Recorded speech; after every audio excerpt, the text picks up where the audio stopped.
समोतुंगवार्ता Kanto यस्या कचविललितै कामकोमाल्यरत्नै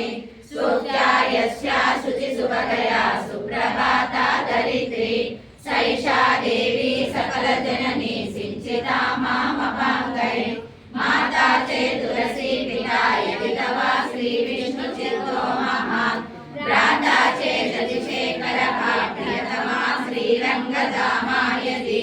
ज्ञातारस्तनया क्रतुमित्रे सरससन्नेन संवर्धिता गोदा देवी कथं त्वामन्यसुलभा साधारणा श्रीरसि कल्पादौ